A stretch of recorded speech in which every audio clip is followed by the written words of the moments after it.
Discover the incredible stories of bravery and survival as we dive into the lives of 5 people who escaped the clutches of Mexican cartel kidnappings.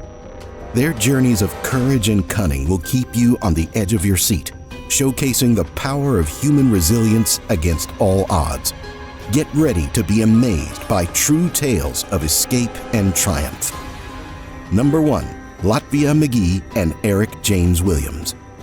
Cheryl Orange was part of a group of childhood friends from South Carolina, USA, who recently embarked on a trip to the Texas border. Their purpose was to support Latvia Tay McGee, who intended to undergo a tummy tuck procedure.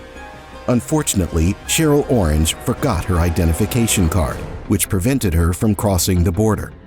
This oversight, however, might have saved her life. While Cheryl stayed at a motel in Brownsville, Texas, her 4 friends continued the journey. They crossed the border in a rented minivan, later becoming lost en route to the clinic. Tragically, they were ambushed and shot at by armed assailants. Video footage showed the victims being taken by the attackers, some with signs of life. Eric James Williams' North Carolina driver's license was found at the scene. One Mexican woman was killed during the attack. Eventually, the victims were discovered at a stash house near Matamoros after an extensive joint effort by U.S. and Mexican officials. Shaid Woodard and Zindel Brown were found deceased, while Latvia McGee and Eric James Williams survived.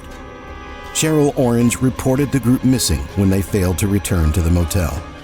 Throughout this ordeal, the victims were moved frequently to evade capture. Ultimately, their rescue was achieved after days of searching, providing some relief to the tragic situation. Number 2.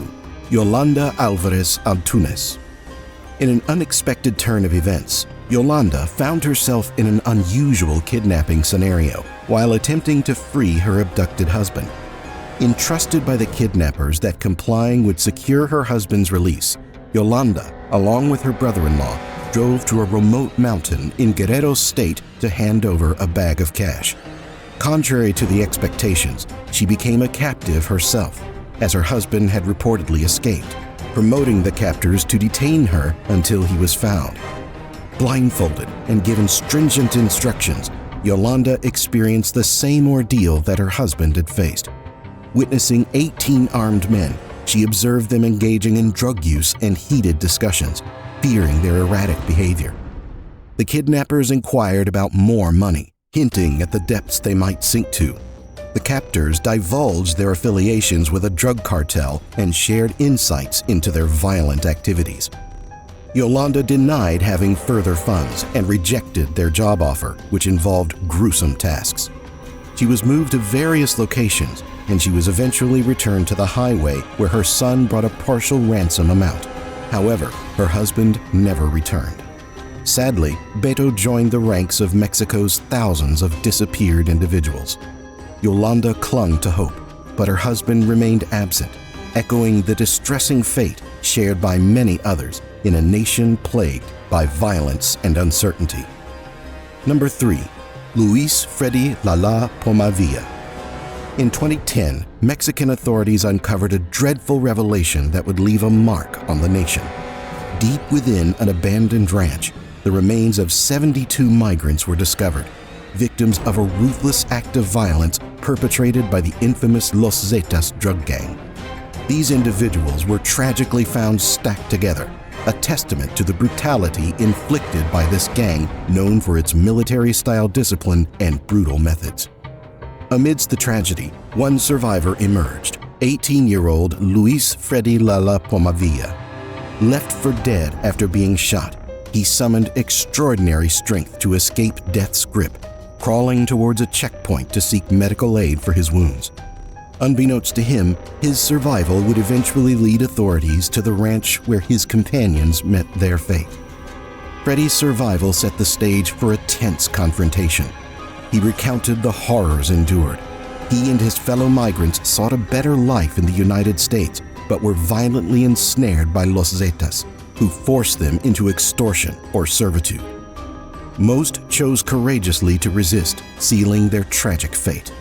Captives were heartlessly executed, resulting in a total of 58 men and 14 women. This was sadly the third such incident that year, underscoring the rampant violence in the region. Luis Freddy Lala Pomavilla, surviving this nightmare, faced an uncertain future. In Mexico, survivors of such crimes often face ongoing danger. Recognizing this, Ecuador swiftly sought enhanced protection for Freddy due to his Ecuadorian citizenship. Number 4. Caesar. Caesar works at a stable tending to cows and calves, compensated not with a salary, but with the milk he gathers and sells door to door. Earning roughly $5 a day, he struggles to meet basic needs. Caesar's life has been marked by hardships. Once, he endeavored to cross the Mexican-U.S. border for a better life, aiming to reunite with his brother in Jacksonville, Florida. On September 20th, 2019, Caesar embarked on his journey. Carrying a backpack and a change of clothes, he bid farewell to his wife and met a smuggler who demanded payment for the trip. Caesar used his car to settle part of the sum, planning to cover the rest, totaling $5,500 after reaching the U.S. The hazardous journey commenced in Chiapas, Mexico, boarding the notorious La Bestia train bound northward. However, after facing setbacks and separations, including being kidnapped with 20 others in Reynosa, Caesar's aspirations took a dark turn. Abducted by Los Zetas, a ruthless group of hitmen, Caesar endured brutality and threats. After days of horror, he managed a daring escape through a bathroom window at a safe house in McAllen. Caesar's luck held as he encountered Border Patrol and was detained for 2 months before being deported to Honduras. He returned to his hometown in Progreso, a testament to the immense risks and dangers migrants face in pursuit of a new life. Number 5. AG. Imagine being a customs official witnessing a man emerge from a car trunk, bound in duct tape, handcuffed, and running for his life. This astonishing scenario unfolded before Mexican customs officials. The man in question, identified as AG or Ghost, had been kidnapped by a group aiming to hand him over to a cartel that had a bounty on his head.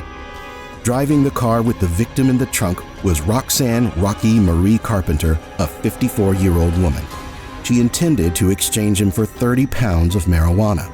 This peculiar tale involved drug users drawn into the underground narcotics trade between Mexico and the United States.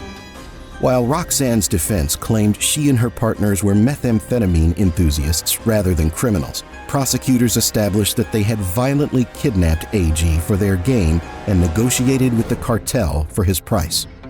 After a series of events involving a missing stash of marijuana, the cartel suspected AG of involvement and confronted Roxanne's group. Fearing for her life, Roxanne, with her friends, hatched a plan to kidnap AG. They lured him under false pretenses, bound him in the trunk, and attempted to cross the border into Mexico for the handover. However, AG managed to escape, and Roxanne was arrested at the border. This tale highlights the dangerous intersections of drug trade, desperation, and criminal activity, leaving AG remarkably fortunate to have escaped the clutches of the cartel. Do these escapes highlight the urgent need for international action against cartels? Share your thoughts in the comments below.